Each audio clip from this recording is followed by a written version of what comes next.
Colm Tóibín's new book called Long Island is the sequel that Brooklyn deserves. Hi there, everyone. It's Jeff, and this is Plain English, where we help you upgrade your skills in English with stories about current events and trending topics. If you listen here, you'll hear new words and new ideas in English.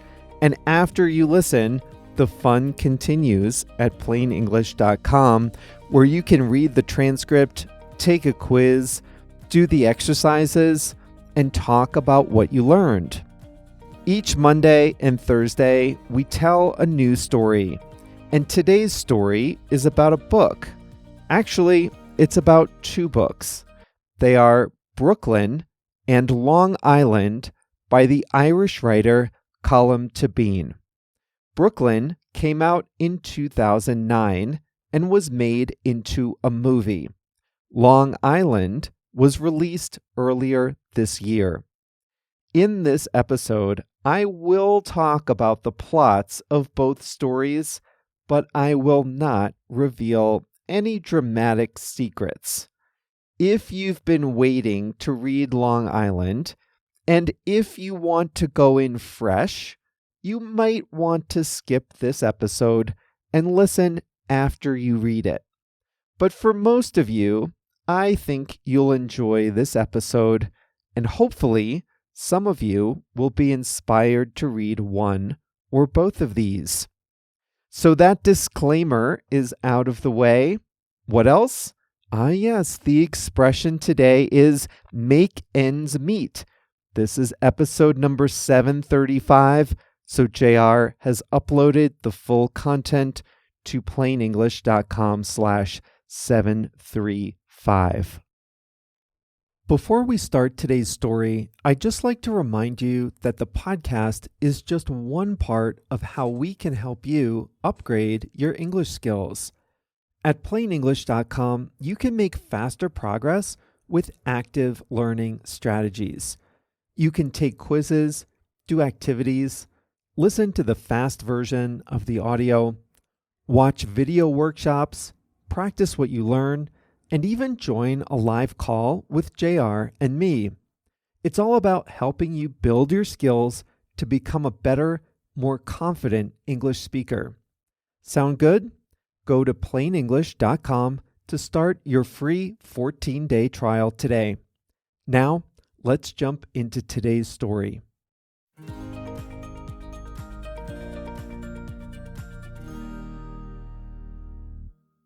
Colm Tóibín is a writer from the town of Enniscorthy in the southeast of Ireland. He has written 11 novels, several non-fiction books, and 2 collections of short stories. Many of his stories feature Enniscorthy. He's best known for the 2009 novel Brooklyn. Fans of Brooklyn might have been disappointed to learn that Tóibín doesn't believe in writing sequels. He thinks a novel should stand on its own and should leave a reader to imagine what comes next in the story. But, he said, he had an irresistible idea for the characters in Brooklyn, and so he has written a sequel. It's called Long Island. The sequel was released 15 years after the original, but it was worth the wait. In Brooklyn, we meet Eilis Lacey, a young woman living in Enniscorthy in the 1950s. She's trained as a bookkeeper, but can't find work in her native Ireland. So she takes the advice of an Irish priest and moves, by herself, to Brooklyn, New York. She was in her early 20s. Soon after moving, she meets someone with a very different immigrant story. Tony was born in America, but his family is Italian. He lives with his parents and brothers in a crowded 2-room apartment. They're a boisterous, Southern European family. Eilis is smitten. Tony's family embraces her, and the two get married. The main conflict in Brooklyn develops slowly. After marrying Tony, a plumber, Eilis has to return to Ireland unexpectedly to attend a funeral. While she's there, she feels torn between her new life, exciting, Brooklyn, Tony, and her old one, Ireland, family, tradition, history. Someone in Ireland has captured her heart. Her mother doesn't want her to go back to America. In many ways, Brooklyn is a timeless immigrant story. How much of yourself do you take with you, and how much do you leave behind? You can reinvent yourself in a new place, but do you ever really change? How can you find comfort in a place with different food, customs, people, and values? Brooklyn was adapted into a movie in 2015. It was as well received as the novel, and with Brooklyn, Tóibín found commercial success as an author. He has written several books since, but he recently returned to Eilis, Tony, and their families with a new novel titled Long Island. 20 years have passed, and it's now the late 1970s. Eilis and Tony have 2 adolescent kids. Tony's parents and brothers live on the same cul-de-sac. They all built new houses next to each other on a suburban street. They're a big, happy Italian family with one Irish member in it. Eilis has reconciled herself to her role as the outsider in her own family, banished from extended family meals and often not included in the family gossip. But then, and this happens in the book's first chapter, she gets startling news. A man shows up at her doorstep. In a threatening tone, he tells Eilis that his wife is pregnant and that Tony, Eilis's husband, is the father. Tony had been their plumber and had gotten the wife pregnant. And the man says he will drop the baby on Eilis's doorstep as soon as the baby is born. He wants no part of a child that's not his. Long Island is about how Eilis, Tony, and their family deal with the news. They know when the baby will be born, and they need to figure out what to do, and fast.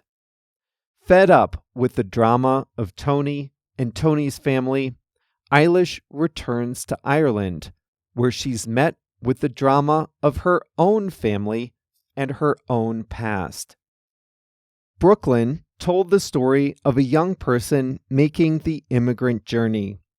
Eilis went to America out of a sense of duty and because someone else suggested it, not because she wanted to go. When she first arrived, she lived in a boarding house, grown up but not yet independent. Long Island starts 2 decades later, and it tells the story of an older person who has raised a family in a new culture, but still feels drawn to her homeland. The Eilis we know in Long Island is not the passive Eilis of the 1950s, but an assertive, modern woman in changing times.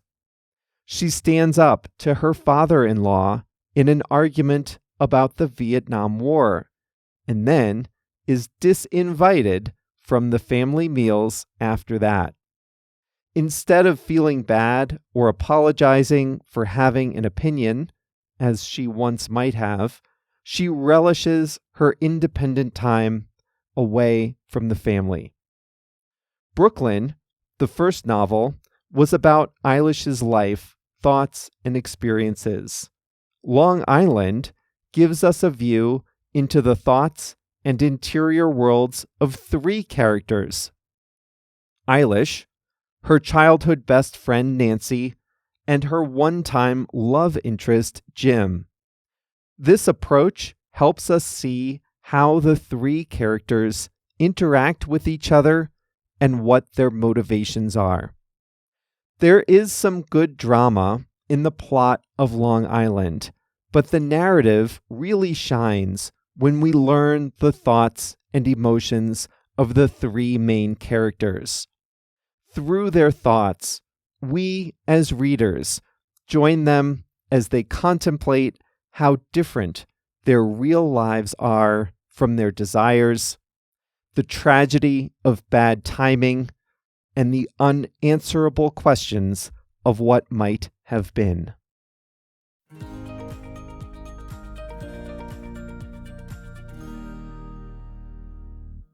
Brooklyn is one of my favorite books.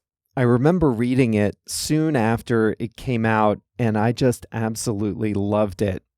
I've read several others by Tóibín since then. The South is good too, and I was just ecstatic when I saw there would be another book with these characters.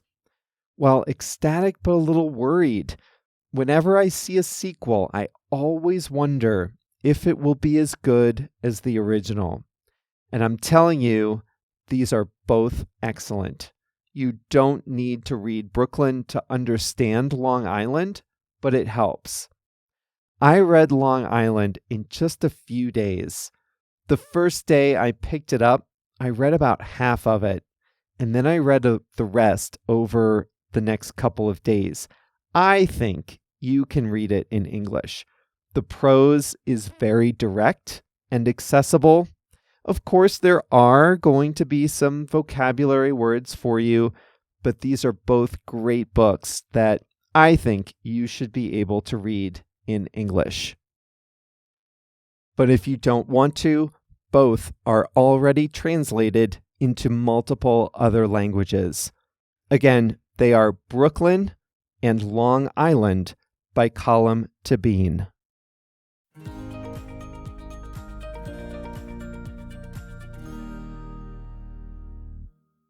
The expression you'll learn today is make ends meet. Make ends meet.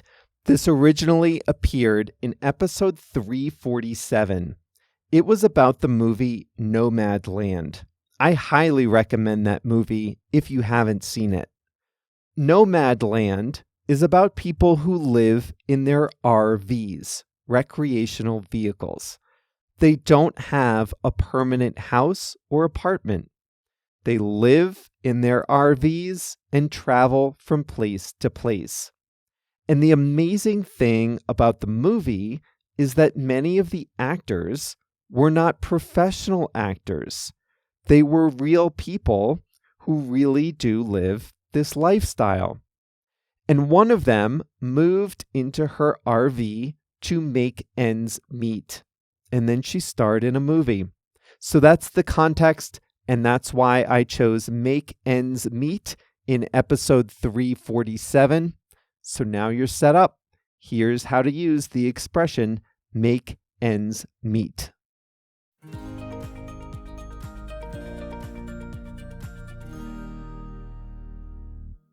Today's expression is to make ends meet. This is a very common expression, and it has a very specific meaning. It means to be able to pay your bills, to cover your expenses. It's most often used to describe a personal or family budget. It can be used to describe a small business, but that is less common. In the movie Nomadland, many of the characters turned to life on the road after they had trouble making ends meet, living a traditional lifestyle. They didn't have much savings, and they couldn't pay their expenses with government benefits. They couldn't make ends meet. The end of the month would come, and they would have more expenses than income. There's a gap between money coming in and money going out. They could not make ends meet. We sometimes describe what people do to make ends meet. If you're having trouble making ends meet, you can do one of two things. You can either make more money or spend less money. In the case of the nomads, do you remember what they did to make ends meet? They left their homes, sold a lot of their belongings, and started living in their vans or trailers. Having trouble making ends meet is not only for people who make lower incomes. Believe me when I say that many middle class and upper middle class people also have trouble making ends meet. You just don't always see it. A person can live a comfortable life with a nice house and a nice car and a high income and high expenses. If that person's expenses start getting out of control, even if he has a high income, he might have trouble making ends meet. Alternatively, if he loses his job, that person living a nice, comfortable life in a beautiful house might have trouble making ends meet until he either cuts expenses or starts working again. If a family can cover their expenses every month, but if it's hard to do that, if sacrifices are necessary, then it's common to say it's not easy to make ends meet. Here's an example. It's not easy to make ends meet as a family in New York City. That's definitely true. Unless both parents have high-paying jobs, it's difficult to make ends meet.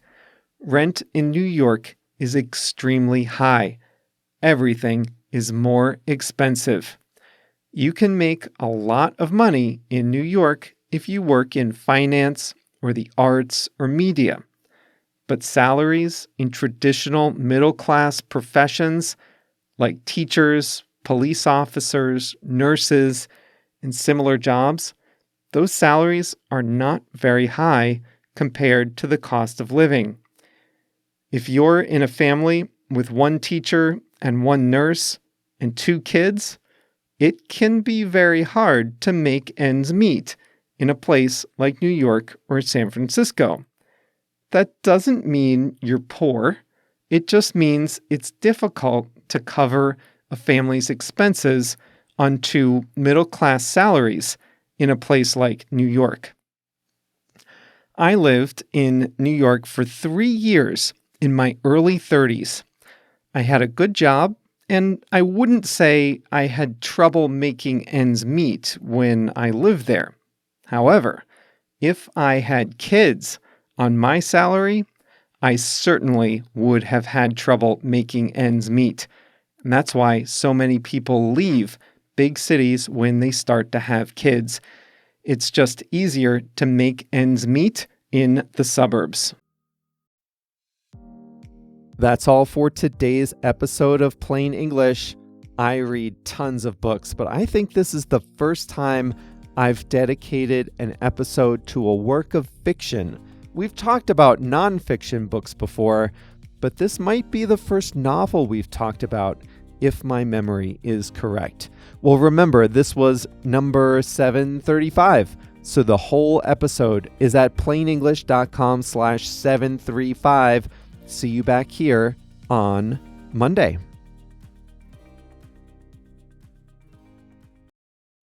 Congratulations! You just learned a new English expression.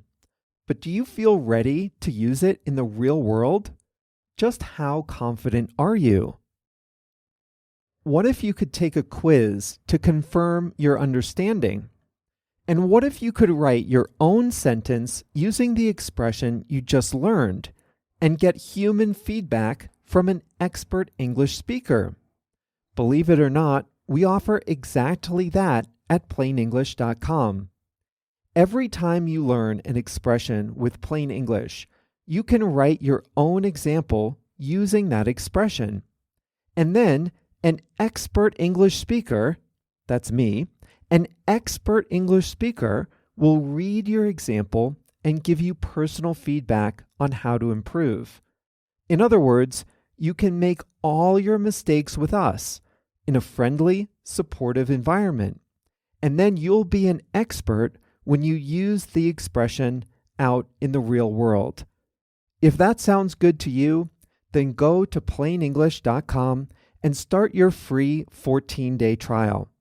Practice as many English expressions as you like, and you'll get feedback on every sentence.